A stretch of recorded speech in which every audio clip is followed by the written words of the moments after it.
Allá van. Capítulo 17 del libro 4000 años de controles de precios y salario. ¿Cómo no frenar la inflación? Capítulo 17. ¿Cómo manejar la inflación? Antes de llegar a conclusiones sobre las curas para la inflación, es importante comprender su causa. La falta de tal comprensión explica la razón por la cual los controles de precios y salarios han tenido una trayectoria tan penosa e ineficaz. Existe una tendencia creciente a sostener la hipótesis de que la inflación es siempre y en todo lugar un fenómeno monetario, generando principalmente por la expansión de la oferta de dinero en circulación por sobre el nivel de producción. El mecanismo por el cual dicha expansión genera inflación es muy simple. Si sucediera una expansión que afectara la totalidad del dinero en los bolsillos de la gente y en sus cuentas bancarias, la cual no guardara relación con la expansión en la producción industrial, entonces es natural que la gente tendiera a gastar un poco más. Podrían llegar a estar menos austeros con los precios, podrían tender a adquirir productos más costosos y de menor calidad, como podrían ampliar la cantidad de bienes y servicios que adquieren habitualmente. En todo caso, el efecto será el mismo. Los comerciantes observarán que sus precios tienden a subir. La gente estará dispuesta a pagar más y para mantener la oferta a la par de la demanda, los comercios incrementarán levemente sus precios. Los mayoristas, muchos de los cuales venden sus mercaderías en remate, encontrarán los mismos efectos. Los precios ofertados simplemente se incrementarán. La expansión de la oferta de dinero sin la correspondiente expansión de los bienes disponibles originará en consecuencia un alza general de los precios en toda la economía. ¿Por qué los gobiernos generan inflación? La inflación puede generarse de diversos modos. Quizás la forma más obvia es la que tiene lugar cuando el gobierno gasta en exceso de la recaudación fiscal. Los fondos utilizados para el pago de programas públicos deben salir de alguna parte, y es sabido que los gobiernos poseen numerosos recursos para poner dinero nuevo en circulación. Uno de ellos sería adquirir pagarés de clientes comerciales, incluso títulos y acciones a corto plazo a tasas de interés alta.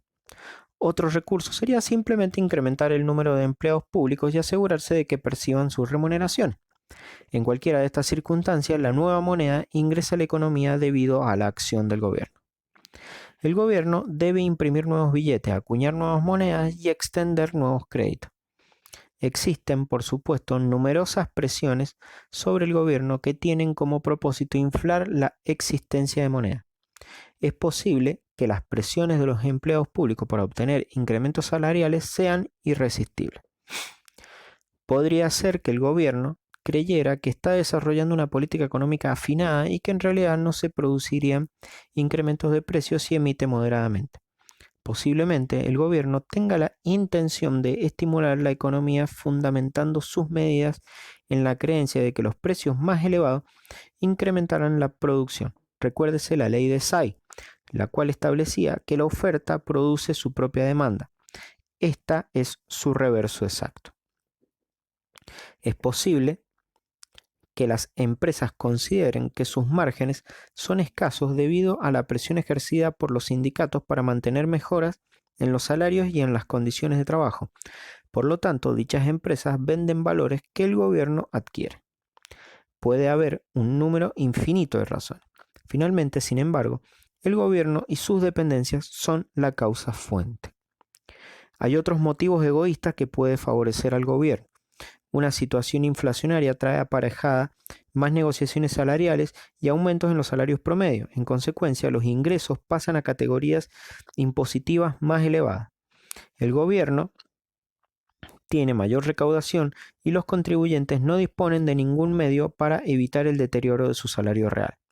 Asimismo, no es sencillo poner fin a la inflación implementando una política monetaria estricta, ya que la situación monetaria ajustada implica indudablemente que algunas empresas no podrán continuar existiendo en el mercado y deberán cerrar sus puertas. Al menos en el corto plazo, el desempleo será una de las consecuencias.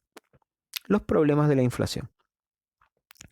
De hecho, la inflación produce un mayor desempleo, cuanto más tiempo se prolonga. En la medida en que se en que crece la tasa de inflación, mayor será el número de empresas agobiadas por una situación monetaria ajustada y mayor el número de trabajadores que quedan sin empleo. Pero la inflación en sí misma origina una clase de desempleo, el desempleo de recursos. Esto se debe a que en una situación de inflación es muy difícil predecir el futuro. ¿A qué precio estarán las acciones de aquí a un año? ¿Las preferencias de los consumidores serán todavía las mismas o se volcarán a variedades de productos más económicos? ¿Cuáles serán los temas de negociación de los sindicatos en las próximas discusiones salariales? Esta situación produce incertidumbre y la incertidumbre origina el desinterés en la inversión y a su vez la duda origina malas inversiones en industrias poco rentables y de insuficiente rendimiento en su producción. Ahora comprendemos la razón por la cual las políticas tradicionales de control de precios y salarios no pudieron contener la inflación. El problema no radica en que las empresas aumenten deliberadamente sus precios, sino en que no estén en condiciones de adaptarse a una situación monetaria que ellas no crearon. Tomemos el ejemplo del propietario de un almacén. Usted va al comercio y observa que el precio del pan se incrementó en un 10% con relación al mes anterior. Usted culpará al propietario del comercio del aumento de precio, pero él no aceptará ninguna crítica. Sin duda sostendrá que él simplemente ha trasladado el incremento del mayorista. Pregúntele al mayorista la razón por la cual sus precios aumentaron. Posiblemente culpará al panadero y el panadero al propietario del molino. Este último explicará que él no originó el aumento de los precios, sino que proviene directamente del agricultor. El agricultor dirá que no puede evitar el alza en los precios, ya que la inflación actual empeora la situación de los empleados, los cuales lo han presionado para obtener mejoras salariales. Ninguno de ellos acepta la culpa porque ninguno de ellos es culpable. Simplemente intentan mantener su posición dentro del marco de una economía inflacionaria. Los controles impuestos sobre una parte de la cadena, por citar algún ejemplo, el precio minorista del pan, pondrán en peligro el bienestar del comerciante, ya que sus costos estarían en constante aumento. Los controles que se implementen en la totalidad del ciclo causarán un descontento general, ya que todos consideran que están a la cola de dicho ciclo. Como hemos visto en más de 4.000 años de historia, los problemas mencionados han sido insuperables. Entonces, es factible que la cura definitiva radique en la fuente de la inflación, una reducción en la oferta de dinero por unidad de producción, pero dicha solución es verdaderamente penosa. ¿Cuál sería la mejor forma de atenuar sus efectos? Indexación. Tal vez la prioridad número 1 sea una disminución, aunque gradual, del gasto público. El gasto del gobierno y su administración deben equipararse con los impuestos si se desea restablecer el equilibrio monetario en la economía inflacionaria. En un grado mucho menor, los controles de salario podrían cumplir una función breve y de importancia cosmética en la reducción de las expectativas relativas a los incrementos de precio, reduciendo la propensión marginal de los individuos a consumir y preparando al país para reducciones en las prestaciones de servicios por parte del gobierno. La indexación amplia es una propuesta que merece ser considerada seriamente. En este proceso, la totalidad de los contratos se reajustan teniendo en cuenta la tasa inflacionaria, de tal manera que todos comprendan dónde están situados realmente y para qué nadie tienda a ofrecer más que la tasa, lo que obligaría al gobierno a generar más inflación.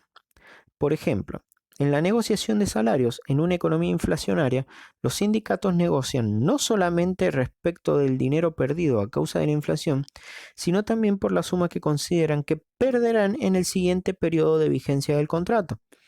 Lo antedicho puede solamente agobiar a las empresas aún más y así obligar al gobierno a prestar ayuda mediante la implementación de otras medidas de expansión.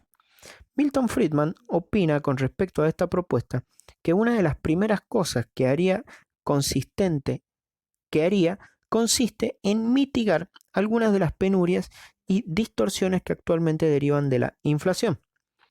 Los empleadores no quedarán atrapados por aumentos de salarios excesivamente elevados.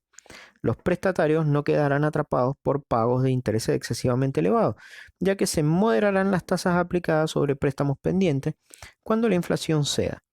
Los empresarios podrán solicitar fondos o celebrar contratos para la construcción a sabiendas de que las tasas de interés y los precios estipulados en el contrato se ajustarán posteriormente de acuerdo con los índices de precio. El mecanismo de dicha indexación es simple. En todas las negociaciones de salario se incluyeron cláusulas que versan sobre el costo de vida. Dichas cláusulas protegen a los sindicatos de la posible inflación futura y conducen a una disminución real de los niveles actuales de vida. Esto se debe a que, sin cláusulas de ajustes salarial por inflación, una parte de los aumentos en los salarios ya negociados representa simplemente una compensación por las alzas previstas en el nivel de precio. No obstante, una vez negociados, deben pagarse independientemente de lo que en realidad suceda con los precios.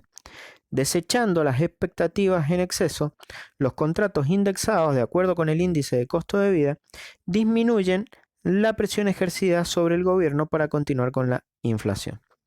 Existe un argumento poderoso a favor de que el gobierno garantice que los títulos públicos, especialmente aquellos emitidos por pequeños ahorristas, que son los más perjudicados con la inflación, contengan una cláusula de ajuste por inflación. Si así fuera, las inversiones gozarían de una mayor seguridad y se incrementarían la capacidad productiva de la empresa. Una mayor producción ayudaría a absorber la inflación. Dicho enfoque contribuiría a aminorar el sufrimiento. Al hacer frente a la inflación, aunque un cierto grado de reacomodamiento doloroso siempre es necesario luego de un periodo en el cual la inversión fue mínima o bien incierta o ineficaz. Pero una cosa es cierta: ningún grado de control de precios y salarios detendrá la ola inflacionaria a menos que se encuentre respaldado por una política de esa naturaleza. Final del capítulo 17. Próximo capítulo, capítulo 18, las curas para la inflación.